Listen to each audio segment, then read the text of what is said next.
ಎಲ್ಲ ಸ್ನೇಹಿತರ ಸ್ವಾಗತ ಮತ್ತೊಂದು ವಿಡಿಯೋಗೆ. ನಾವು ಇವತ್ತು ಯಾವುದ್ರ ಬಗ್ಗೆ ಮಾತಾಡ್ತಾ ಇದ್ದೀವಿ ಅಂತ ಆಲ್ರೆಡಿ ನಿಮ್ಗೆ ಗೊತ್ತಾಗಿರುತ್ತೆ. ಸ್ಯಾಂಡಲ್ವುಡ್ಡಿನ ಬಹು ನಿರೀಕ್ಷಿತ ಚಿತ್ರ ಹೇಮಂತ್ ಎಂ ರಾವ್ ಅವರು ನಿರ್ದೇಶನದಲ್ಲಿ ಬರ್ತಾ ಇರುವಂಥ ಚಿತ್ರ. ಶಿವರಾಜ್ ಕುಮಾರ್ ಅವರು ಹಾಗೂ ಡಾಲಿ ಧನಂಜಯ್ ಅವರ ಕಾಂಬಿನೇಷನಲ್ಲಿ ಬರ್ತಾ ಇರುವಂಥ ಚಿತ್ರ 666 ಆಪರೇಷನ್ ಡ್ರೀಮ್ ಥಿಯೇಟರ್ ಟೀಸರನ್ನು ಬಿಟ್ಟಿದ್ದಾರೆ. ಅದನ್ನು ನೋಡೋಣ, ಬನ್ನಿ ನೋಡಿ ನಮಗೇನು ಅನಿಸುತ್ತೆ ಅದ್ರ ಬಗ್ಗೆ ಮಾತಾಡೋಣ.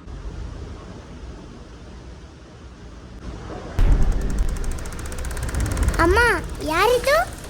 ಪ್ರತಿ ಕತೆಗೂ ಏನ್ ಬೇಕು ಅಂತ ಹೇಳಿದ್ರು ಅಪ್ಪ? ಇರಬೇಕು ಅಂತ. ಏಜೆಂಟ್ 999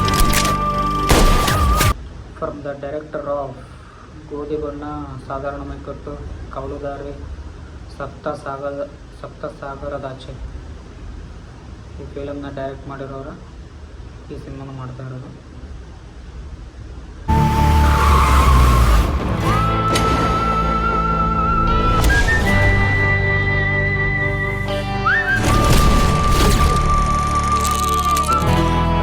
ಪ್ಯಾಕೇಜ್ ಅಲ್ಲಿ ಏಜೆಂಟ್ ಪ್ರಕಾಶ್.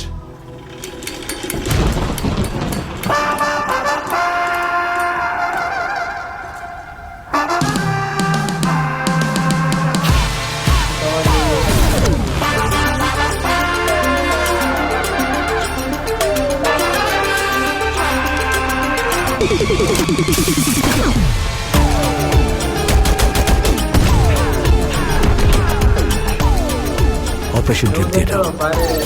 ಪ್ಲೀಸ್ ಸರ್, ನಿಮ್ಮ ಜೊತೆ ನಾನು ಬರ್ಬೋದಾ? ನಾವು ಮುಂದೆ ಜರ್ನಿ ತುಂಬ ಡೇಂಜರಸ್ ಆಗಿರುತ್ತೆ. ಏನು ಡೇಂಜರ್ ಬಂದರೂ ನಾನು ಫೇಸ್ ಮಾಡ್ತೀನಿ ಸರ್.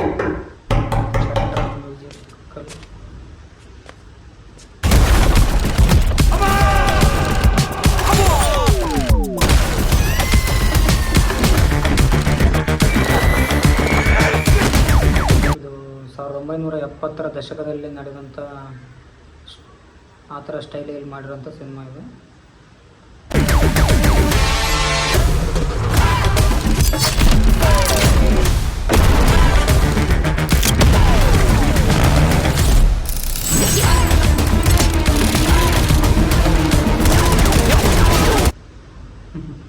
ಸೂಟ್ ಕೇಸಲ್ಲೇ ಬುಲೆಟ್ ಭಾರಿ ಮಾಡಿದೆ.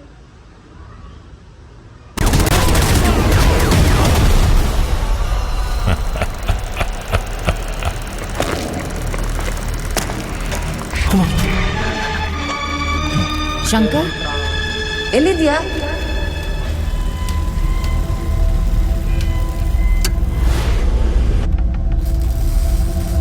ಶಂಕರ್,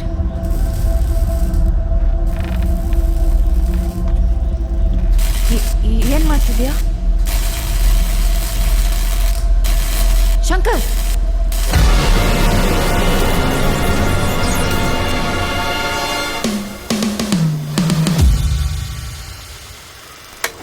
ಲಾಸ್ಟ್ ಯಾರು ಧನಂಜಯ ಶಂಕರ್ ಅನ್ನೋದು ಶಿವರಾಜ್ ಕುಮಾರ್ ಅವ್ರಿಗೆ ಅಂತರ ಹೋದ್ರೆ ಚೆನ್ನಾಗಿದೆ. 1970ರ ದಶಕದಲ್ಲಿ ರೆಟ್ರೋ ಸ್ಟೈಲ್ನ ತೋರಿಸ್ತಾ ಇರುವಂಥದ್ದು ಸಸ್ಪೆನ್ಸ್ ಆಗಿ ಥ್ರಿಲ್ಲರ್ ಮೂವಿ ಥರ ಇದೆ. ಡೋಲಿ ಧನಂಜಯ್ ಶಿವರಾಜ್ ಕುಮಾರ್ ಅವರ ಕಾಂಬಿನೇಷನ್ ಚೆನ್ನಾಗಿರುತ್ತೆ. ದ್ವಿಭಾಷೆಯಲ್ಲಿ ರಿಲೀಸ್ ಮಾಡ್ತಾರಂತೆ, ಕನ್ನಡ ತೆಲುಗು. ಮೂವಿ ಇನ್ನಿಷ್ಟು ಕ್ಯೂರಿಯಾಸಿಟಿಯನ್ನು ಬಿಲ್ಡ್ ಮಾಡ್ತಾ ಇದೆ. ಇವು ರಿಲೀಸ್ ಆದಾಗ ನೋಡಿದ್ರೆ ಏನನ್ನೋದು ಇನ್ನೂ ಕ್ಲಿಯರಾಗಿ ಗೊತ್ತಾಗುತ್ತೆ. ನೋಡೋಣ. ಇನ್ನು ಸದ್ಯಕ್ಕೆ ಈ ಸಿನಿಮಾದ್ದು ರಿಲೀಸ್ ಡೇಟ್ ಅಂತ ಏನೂ ಅನೌನ್ಸ್ ಮಾಡಿಲ್ಲ. ಇನ್ನು ಸಿನಿಮಾದ ಬಗ್ಗೆ ಕೆಲಸ ನಡೀತಾ ಇರೋದ್ರಿಂದ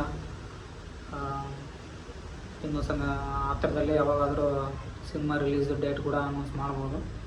ನೋಡೋಣ ಯಾವಾಗ ಮಾಡ್ತಾರಂತ. ಸರಿ, ಮತ್ತೆ ಸಿಗುವ ಮುಂದಿನ ವಿಡಿಯೋದಲ್ಲಿ.